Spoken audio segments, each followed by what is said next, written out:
इंसाफ की आवाज़ news channel में आपका स्वागत है। जुल्म के खिलाफ देखते रहिए इंसाफ की आवाज़ न्यूज़ चैनल। उन्होंने कहा था कि जंगल में या तो शेर रहता है या वन गुज्जर रहता है। तो आप लोगों का जो जज्बा है, जिस परेशानियों के साथ आप अब भी अपना गुजर बसर कर रहे हैं,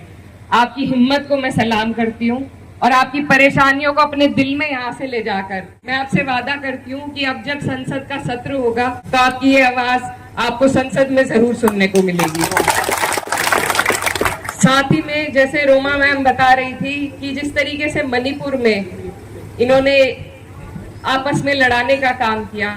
हमारे लोगों के अधिकारों को छीनने का काम किया, तो मैं ये भी कहना चाहती हूँ कि ये जो सारी लड़ाइयाँ आप और हम लड़ते हैं, जो हमारी परेशानियां हैं, ये सब कहीं ना कहीं राजनीति से जुड़ी हुई है। चाहे यहाँ पर आर्मी को आपके ऊपर इन्होंने काबिज कर दिया हो या फिर पूंजीपतियों का आपकी जो जंगल की जमीन है वो देने की इनकी मंशा हो, ये सारी चीजें, और चाहे आपकी जो रिजर्वेशन है, मुझे ये भी जानकारी मिली कि यहाँ पर ओबीसी में आप लोगों को रखा गया है, जबकि सही अगर नियम से चला जाए तो एसटी कैटेगराइजेशन होनी चाहिए। लेकिन ये सरकार, आप बार बार देखते हैं कि विपक्ष जातीय जनगणना की आवाज उठाता है,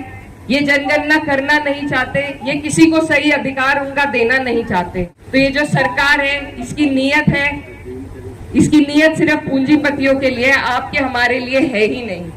तो मुझे कई बार कई धरनों में हम गए तो लोग कहते हैं कि राजनीति मत करो, लेकिन मैं ये कहना चाहती हूँ कि हर चीज,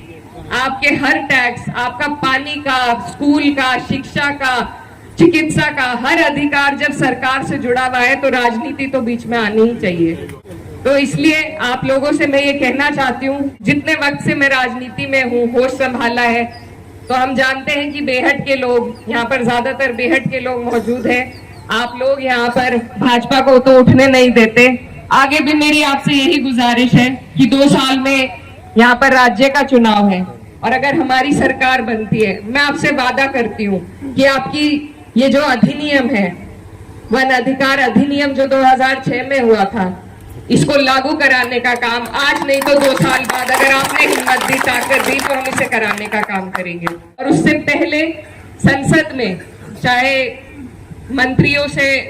मिलकर बैठकर बात करना हो या संसद में खड़े होकर आपके लिए लड़ाई लड़नी हो, हम किसी चीज से कतराएंगे नहीं। आपकी इसी तरीके से मेरा क्षेत्र दूसरा लगता है, लेकिन मुझे जानकारी है कि मेरे बड़े बुजुर्ग जो यहाँ बैठे हैं, मेरी माएं बहनें जो बैठी हैं, मेरे लिए यहाँ से उन्होंने दुआ करी, और जैसे आपने दूर बैठे मेरे लिए दुआ करी, ऐसे ही दूर बैठे आपकी फिक्र मेरे दिल में है। तो इंशाल्लाह मैं आपसे वादा करती हूँ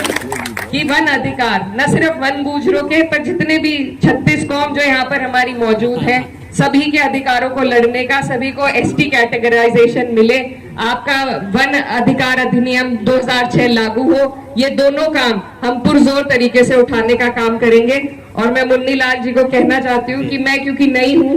और इमरान मसूद साहब पुराने हैं, उनको जानकारी ज्यादा है, लेकिन मैं आपके साथ बैठना चाहूंगी, घंटा 2 घंटा 3 घंटा, आप मुझे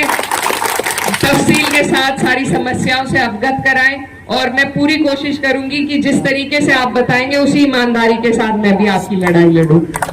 इसी तरह आप हमारी हिम्मत बनिए, हम आपकी ताकत बनने का काम करेंगे, इसी तरह ये कारवां आगे बढ़ेगा।